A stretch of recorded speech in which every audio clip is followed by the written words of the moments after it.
કુબેરની કથા દર્શાવવામાં આવી છે.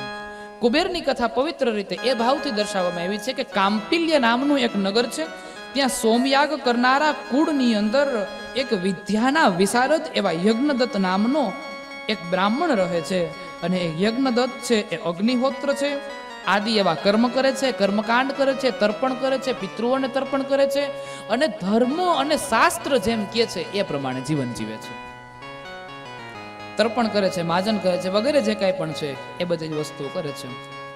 એ બ્રાહ્મણને ગુણનિધિ નામનો દીકરો છે. ગુણનિધિ નામનો દીકરો. હવે આ ગુણનિધિ જે છે ને એનું નામ ગુણનિધિ છે પણ ગુણમાં મીંડું છે. એનું નામ ગુણનિધિ. ઘણા એના નામ રામ હોય પણ કામ રાવણ જેવું. ઘણા એનું નામ મંથરા હોય નહીં પણ કામ મંથરા જેવું હોય. મંથરાને હરહ કેવરાવે એમ હોય. નામ ગુણનિધિ છે પણ કામ ગુણનિધિ જેવા નથી. નામ ગુણનિધિ છે પણ એમાં ગુણ નથી. 8 વિદ્યાઓને પ્રાપ્ત કરાવી છે, સંસ્કારોને પ્રાપ્ત કરાવ્યા છે, પણ 8 વિદ્યા પ્રાપ્ત કરી લીધા પછી પણ સંસ્કારની ભાન નથી. કઈ રીતે રહેવું, કઈ રીતે બોલવું, કઈ રીતે ચાલવું એની એને કઈ ખબર નથી. યજ્ઞદત્ત વિદ્વાન છે એટલે એને રોજ નિત્ય યજ્ઞ કરવા જવું પડે છે. ઘરે રહી અને દીકરા સાથે વાતચીત કરવાનો સમય નથી, ટાઈમ નથી. ઘરે રહી દીકરાઓ સાથે વાતચીત કરવાનો એની પાસે ટાઈમ નથી, સમય નથી. યજ્ઞ છે એ પ્રકૃતિને નિયંત્રણમાં રાખવા માટે કરવો જરૂરી છે. પુરુષનું કામ છે બહાર જઈને કમાઈને સ્ત્રીના હાથમાં પૈસા આપવા, સ્ત્રીનું કામ છે ઘરની શોભા વધારવી. જો સ્ત્રી જો ઘરની શોભા ન વધારી શકે તો એ ભૂલ સ્ત્રીની છે. મંદિરની શોભા પૂજારીના હાથમાં છે ને ઘરની શોભા સ્ત્રીના હાથમાં છે. પૂજારી જેટલું ધારે એટલું નાનામાં નાના મંદિરને પણ સુંદર બનાવી શકે. સ્ત્રી જેટલું ધારે એટલું નાનામાં નાના ઘરને પણ પવિત્ર મંદિર જેવું બનાવી શકે. સ્ત્રી રાત્રે ઘરની બહાર ના શોભે ને પુરુષ દિવસે ઘરમાં ના શોભે. આવા અમુક અમુક બાબતો ધ્યાનમાં રાખવી જોઈએ. પ્રભુ, દિવસે પુરુષ ઘરમાં ના શોભે, સવાર પડે ટિફિન લઈને કામે નીકળી જ જવાય, અને સ્ત્રી રાતે ઘરની બહાર ના શોભે. સમય થાય એટલે ગમે ત્યાં હોય, ઘેર આવીને મારે ધૂપ દીવાનો ટાઈમ થઈ ગયો, ચાલુ જવું, પહોંચી જ જવાય. તો આવા અમુક નિયમોનું ધ્યાન રાખવું જોઈએ. બાળકોને સંસ્કાર આપવા, બાળકોને યોગ્ય બનાવવા, બાળકોને ગુણવાન બનાવવા આ જવાબદારી સ્ત્રીની છે. પુરુષ તો કામ કરવા નીકળી જાય છે. પાછળથી દીકરો શું કરે છે શું નહીં એ બધું સ્ત્રીએ જોવાનું છે. હવે ગુણનિધિના પિતા યજ્ઞદત્ત તો એ રોજ યજ્ઞ કરવા માટે નીકળી જાય છે, પણ એનો દીકરો ક્યાં જાય, શું કરે, કોની પાસે બેહે, કઈ રીતે બેહે એની કાંઈ ખબર નથી. એને એની માને ખબર છે પણ મા એના પિતાથી હંતાડે છે. દીકરો માના કયામાં ના હોય તો પિતા જ્યારે સાંજે ઘેર આવે ત્યારે ફરિયાદ કરવાની હોય કે આ કોઈનું માનતો નથી, પણ મા શું કરે, હંતાડે છે કે મારો દીકરો છે ને જો કહી તો હમણાં ખીજાય, કહી તો હમણાં ખીજાય. પણ એ સંતાડેલી જે વસ્તુ છે મોટા થાય પછી કોને નડે છે? તમને જ નડે કે પાડોશીને નડે? એ તમને જ નડે ને. એટલે યોગ્ય સમય યોગ્ય સંસ્કાર આપવા જરૂરી છે. યજ્ઞદત્ત છે એ યજ્ઞ કરવા જાય, સાંજે ઘરે આવે, એની પત્નીને પૂછે દીકરો ગુણનિધિ ક્યાં છે? એટલે એના પત્ની કે છે હમણાં જ સૂતો જો. ક્યારેકથી બહારથી ઘરે આવે, ગુણનિધિ ક્યાં છે? અને હમણાં જ જો અહીં બેઠો તો અમે કે મારે થોડી ઘરની વસ્તુ ઘટીને તે ગામમાં લેવા માટે મોકલો. વળી થોડાક દિવસ થાય, ગુણનિધિ ક્યાં છે? હમણાં સંધ્યા કરતો હતો, સંધ્યા કરીને ઉભો થયો ને બાર છોકરાઓ સાથે રમવા ગયો. વળી થોડા દિવસો થાય ને યજ્ઞદત્ત પૂછે કે ગુણનિધિ ક્યાં છે? બસ એ હમણાં જ અહીં એટલામાં હતો, ખબર નહીં એટલામાં ક્યાંક આટા મારતો હશે. એમ કહીને દીકરાનો જે વાંક છે, દીકરાની જે ભૂલ છે, માં એને હંતાડવાનો પ્રયત્ન કરે છે. પણ આ ભૂલ ખબર નથી કે આપણને નડવાની છે. એક વખત બને છે એવું, યજ્ઞદત્તને મોટા રાજાને ઘેર યજ્ઞ હતો અને એ રાજાએ યજ્ઞદત્તને એક અંગૂઠી દાનમાં આપી, એક વીંટી દાનમાં આપી. જે વીંટી આખા રાજ્યમાં કોઈ પાસે નહોતી, આખા રાજ્યમાં કોઈ પાસે નહોતી એવી વીંટીનું દાનમાં આપી છે. એ વીંટી એના પત્નીને આપી. યજ્ઞદત્તે પત્નીને કીધું કે આને સાચવીને રાખી દો. ગુણનિધિને આ વાતની ખબર પડી ગઈ. એક વખત જુગાર રમવા માટે, મદિરા પીવા માટે પૈસા ઘટ્યા, અને પૈસા ઘટ્યા એટલે ઘરના કબાટમાંથી વીંટી લઈ ગયો, ચોરી આવ્યો, એની ચોરી કરી એને વેચી નાખીને એના જે પૈસા મળ્યા એના દારૂ મદિરાને જુગાર રમી નાખી. માને આ વાતની ખબર પડી ગઈ. એટલું બધું થઈ ગયા હોવા છતાં એ માં હજી પિતાને ફરિયાદ કરતી નથી. બાળકની ભૂલ કેટલી હંતાડવી એ સમજીને યાદ રાખજો, વિચારી વિચારીને હંતાડજો. બાળક 5 વર્ષનું થાય ત્યાં સુધી જેની જીદ પૂરી થાય, 5 વર્ષ પછી હરેક જીદ પૂરી ના થાય. એની ખોટી જીદ હોય તો બાળકને કહી દેવાય કે આ પૂરું નહીં થાય. ખોટી વાત હોય તો બાળકને ના પાડી દેવાય કે આમ નહીં થાય. અને ત્યારબાદ ગુણનિધિ છે એ એવું કહેવાય છે કે અંગૂઠી ચોરીને હારી ગયો છે જુગારમાં. પિતાજી એક વખત તો વેપારીને પાસે ખરીદી કરવા માટે જાય, એ વેપારીની આંગળીમાં એ અંગૂઠી જોઈ ગયા. યજ્ઞદત્ત સમજી ગયા કે આ અંગૂઠી તો મારી જ છે, કારણ કે આખા રાજ્યમાં એવી અંગૂઠી કોઈ પાસે હતી નહીં, તો આ અંગૂઠી મારી છે. યજ્ઞદત્તે વેપારીને પૂછ્યું કે આ અંગૂઠી તમારી પાસે ક્યાંથી આવી? એ અંગૂઠી મારી છે, લાવો મને, ચોરી કરો છો? એટલે વેપારી કે તમારી હતી, હવે નથી, આને મેં પૈસા દઈને વેચાતી લઈ લીધી. આ અંગૂઠી તમારી હતી, આ વીટી તમારી હતી, પણ હવે નથી, આને પૈસા દઈને મેં વેચાતી લઈ લીધી, હવે મારી પાસે છે અંગૂઠી, હવે મારી. કોને વેચી? તો તમારો દીકરો આવીને વેચી ગયો. યજ્ઞદત્તને ખબર પડી ગઈ. હવે ઘરે જઈને પૂછ્યું નથી, પણ ઘરે જઈને પરીક્ષા કરી છે કે કોણ કેટલું ખોટું બોલે ને એની ખબર પડે. એટલે એના પત્નીને જઈને શું કીધું, કબાટમાં ઓલી મારી અંગૂઠી પડી ની અંગૂઠી લઈ આવો તો વીટી એ મારે જોઈએ છે, મારે થોડુંક કામ છે. એટલે બહેનોનો એક સ્વભાવ છે, પોતે વાકમાં આવે એટલે આપણે કંઈક કહીએ ને કે આમ કરી નાખો તો હામાં વડકા નાખવા માંડે. આખો દી અમારે કામ કરવાનું હોય, તમારે તો ઘર મૂકીને હોય જવાનું, આખો દી અહીંયા અમે શું કરતા હોય, અમારું મન જાણે ને આમને તેમને એમ વડકા નાખીને બીજી વાત ફેરવી નાખે. આંકડા બહુ છે બહેનોમાં, આંકડા બહુ છે. બપોરની વધેલી રોટલી હાંજે રોટલીના કટકા કરીને છાસવારી વગાડીને તમારા જ ભાણામાં પાછી પીરસી દે. જો તમે ના પાડો કે અટાણ નથી ખાવી તો ઈની રોટલી હાંજે ખાવી પડે, તમારા જ ભાણામાં આવે, બીજે ક્યાંય ના જાય. જે દાળ ખાવાની બપોરે તમે ના પાડો, ઈની દાળની દાળ ઢોકળી બળે ને હાંજે તમારા જ વાટકામાં પાછી આવે, બીજે ક્યાંય ના જાય. બેનોમાં આંકડા બહુ છે. જ્યારે પોતે વાકમાં હોય છે અને જ્યારે વાકમાં હોય છે પછી એને જ્યારે આપણે પૂછીએ ત્યારે જેમ તેમ કરીને વાક ભૂલાવી દે. એમ યજ્ઞદત્ત એના પત્નીને કહે છે કે વીટી અટાણે તમારે શું વીટીનું કામ છે, મારા કામ છે, એમ કરીને નીકળી ગયા.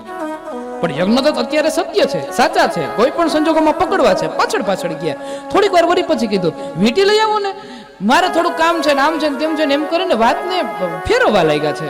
યજ્ઞદત્ત થોડા જોર શબ્દમાં કીધું મારે અત્યારે જ વીટી જોઈએ છે, અત્યારે જ મને વીટી આપો. અને એના પત્નીને તો ખબર છે કે વીટી તો ચોરાઈને વહી ગઈ છે, અને ઘરમાં જઈને થોડાક ફાફાફોરા કરે છે, નાટક કરે છે વીટી ગોતવાના. અને પછી એના પતિને આવીને કહે છે કે વીટી ગોઈતી છે પણ મેળી નહીં. ખોટું બોલ્યા, વીટી ગોઈતી છે પણ મેળી નહીં, અસત્ય બોલ્યા છે. અને પછી યજ્ઞદત્ત થોડા ક્રોધે ભરાયેલા યજ્ઞદત્તે એના પત્નીને કીધું છે કે અરે મેં તારી માથે જવાબદારીઓ મૂકી હતી, મારા પરિવારની જવાબદારી તને હું ઘટવા દીધું. તારે ઘરમાં જે ઘટતું હતું એ હું તને આપતો હતો, તારે જે પ્રમાણે પૈસા જોઈએ, સંપત્તિ જોઈએ, સંપત્તિ હું તને આપતો હતો. મેં તને મારો દીકરો સોંપી દીધો, તને એને સંસ્કાર દેવાની જવાબદારી આપીને તું એ ના કરી શકી. તારે ક્યાંય બહાર જવું પડે એમ નતો, તને ઘરમાં બધી વસ્તુઓ પૂરી પાડી દેતો હતો. હું કમાવા માટે જાઉં છું અને પછી પાછો આવું છું, ઘરની જવાબદારી તારી માથે છે, તારાથી એ ના થયું. ઘરની જવાબદારી તારે સાચવવાની, તારે મારા દીકરાને સારા સંસ્કાર આપવાના હતા, હારે માર્ગે લઈ જવાનો હતો, હારે માર્ગે દોરી જવાનો હતો, પણ તું એને સારા માર્ગે ન લઈ જઈ શકી, હારે માર્ગે ન દોરી જઈ શકી. અને એમાં એને પાછો વાળવાને બદલે તું એમાં સાથ પુરાવે છે, તું એમાં સાથ દે છે એને. યજ્ઞદત્ત કે છે જા, આજથી હું તારો ત્યાગ કરું છું, તારા હાથનું બનેલું અન્ન નહીં ખામ. યજ્ઞદત્ત એનો ત્યાગ કરી દે છે. અને પછી તો ગુણનિધિ આવે એટલે ગુણનિધિ ઉપર ક્રોધે ભરાય છે અને બધી વસ્તુઓ જે કાંઈ પણ છે હાથમાંથી લઈ લઈને ઘરની બહાર કાઢી મૂકે છે. જવા દે, તારું કંઈ કામ નથી. અને ગુણનિધિ ત્યાંથી નીકળો છે. પણ આદત છે કાયમની દારૂ જુગાર વગેરે એ બધું કરવું કઈ રીતે. પણ જાજો સમય થઈ ગયો છે એટલે ભૂખ લાગી છે, ઘણા સમયથી કંઈ ખાધું નથી, 8-10 દિવસ થઈ ગયા છે, પેટ એકદમ ખાલી છે, અન્નનો દાણો ગયો નથી, એટલે અણશક્તિ આવી ગઈ છે, ચક્કર આવે, પડી જાય છે, એવું બધું થવા લાગ્યું. 8-10 દિવસ થઈ ગયા. એમાં એક દિવસ મહાશિવરાત્રીનો સમય હતો. એક શિવાલયની આસપાસ પિતાના પુણ્યના હિસાબે ત્યાં પહોંચ્યા અને પિતાના પુણ્યના હિસાબે ત્યાં પહોંચ્યા અંદર જ્યાં ગર્ભગૃહમાં જોયું તો બ્રાહ્મણો શિવજીનો અભિષેક કરતા હતા. આસપાસના વિસ્તારમાં જ્યાં જોયું છે તો ફળ ફ્રૂટ વગેરે આદિ પ્રસાદી ધરાયેલી હતી. યજ્ઞદત્તના પુત્ર ગુણનિધિએ વિચાર કર્યો છે કે આ પ્રહર વચ્ચેની પૂજા, પ્રહરની પૂજા થતી હોય શિવરાત્રીની, એમાં એક પ્રહરની પૂજા પૂરી થાય ને બીજા પ્રહરની પૂજા શરૂ થાય, એની વચ્ચે થોડોક સમયગાળો હોય અને એ સમયમાં બ્રાહ્મણો વિશ્રામ કરવા જાય, અને બ્રાહ્મણો વિશ્રામ કરવા જાય એ સમયે હું શિવાલયમાં પ્રવેશ કરીશ અને જે ફળ ફ્રૂટ પેડાય બધા લઈ આવી અને હું ખાઈ જાય. રાત્રિનો સમય હતો, એક પ્રહરની પૂજા પૂરી થઈ, બીજા પ્રહરની પૂજા શરૂઆત થવાની હતી, અને એ સમય વચ્ચેનો સમયગાળો હતો. લાઇટો બધી બંધ થઈ ગઈ હતી, દીવા બધા રામ થઈ ગયા હતા, અને યજ્ઞદત્ત નામનો પુત્ર જે ગુણનિધિ હતો એ ગુણનિધિએ નક્કી કર્યું કે હાલો હવે અત્યારે જાઉં ને હું ફળની ચોરી કરી આવું. ફળની ચોરી કરવા માટે થઈ અને જાય છે. ગમચો પોતાના ખંભે હોય છે, ગમચાને પાથરે છે, એની અંદર ફળ નાખે છે, ફળ નાખીને ગમચાને હાથમાં લે છે, હાથમાં લઈને હાલે છે, પણ અંધારું છે, દેખાતું કઈ નથી. શિવ મંદિરમાં એક દીવો પ્રગટતો હોય છે, એમાં દેખાતું કઈ નથી, અને એટલા માટે થોડુંક દેખાય એટલા માટે થઈ બીજો ગમછાને ઉપાડ્યો. ગમછાને ઉપાડીને જ્યાં દીવો પ્રગટતો હતો એ દીવાની નીચે ગમછાને મૂક્યો, ગમછાને સળગાવ્યો, એટલે શિવ મંદિરમાં અંજવાળું થયું. એ શિવ મંદિરમાં અંજવાળું કરીને ગમછાને આગળ રાખતો ગયો, અને આગળ રાખતો ગયો, અંજવાડે હાલતો ગયો. અણશક્તિ એકદમ વધી ગઈ હતી, હાલી શકે એવી પરિસ્થિતિ નહોતી. એમાં ધ્યાન ન રહ્યું કે નીચે બ્રાહ્મણો સૂતા છે. ગુણનિધિનો પગ બ્રાહ્મણોના પગમાં અથડાણો અને ગુણનિધિ ત્યાં પડી ગયો. ફળ ફ્રૂટ બધા ઢોરાઈ ગયા, અને બ્રાહ્મણો અવાજ આવ્યો છે એટલે બ્રાહ્મણો બધા જાગી ગયા. ચોર આવ્યો એમ કરીને બધા ભેગા થઈને ગુણનિધિ મારવા લાગ્યા છે. ગુણનિધિને એટલો માર્યો ગુણનિધિ ન્યાન્ય મરી ગયો. એટલો માર્યો છે એ ન્યાન્ય મરી ગયો. હવે 2 પ્લસ પોઈન્ટ છે આમાં, જો તમને સમજાણા હોય તો, ઊંડા ઉતરા હોય તો 2 પ્લસ પોઈન્ટ છે. એક મુદ્દો શિવ મંદિરમાં મૃત્યુ થયું, અને બીજો મુદ્દો 8-10 દિવસથી ખાધું નથી, એમાંય ઉપરથી મહાશિવરાત્રી હતી એટલે શિવરાત્રીનો ઉપવાસ થઈ ગયો, અને એ નકોયડો ઉપવાસ થયો. આપણી જેમ સાબુદાણાની ખીચડી ખાઈને નથી કર્યો, નકોયડો ઉપવાસ કર્યો, આખો દી કઈ ખાધું નતું, અને ઉપવાસ કરીને શિવ મંદિરમાં મૃત્યુ થયું એટલે સીધો શિવલોકને પ્રાપ્ત થયો. શિવલોકને પ્રાપ્ત થયો એટલું નહીં, એનો બીજો જ્યારે જન્મ થયો ત્યારે કામરૂ દેશ, એક એવો દેશ છે કાલિંગન નામનો એક દેશ છે, અને કાલિંગન દેશના રાજકુમાર તરીકે એનો જન્મ થયો. હવે રાજાનો દીકરો થયો એટલે કઈ ઘટતું નતું. ગયા બહુમાં શિવ મંદિરમાં એનું મૃત્યુ થયું એટલે શિવ ભક્તો બન્યો. મરવા સમયે શિવ મંદિરમાં દીવો પ્રગટાવ્યો હતો, ગમસાને સળગાવીને દીવો પ્રગટાવ્યો હતો, એટલે શિવ મંદિરમાં અંજવાળું થયું, એટલે જીવનમાં પ્રકાશ થયો. રાજાનો દીકરો એટલે કઈ ઘટતું નથી. વિદ્યા દ્વારા પાછળના જન્મની જે કથા છે એ કથાને સાંભળી અને ખબર પડી કે હું પાછળના જન્મમાં હું હતો અને મારું કઈ રીતે મારી ગતિ થઈ, એની એને ખબર પડી.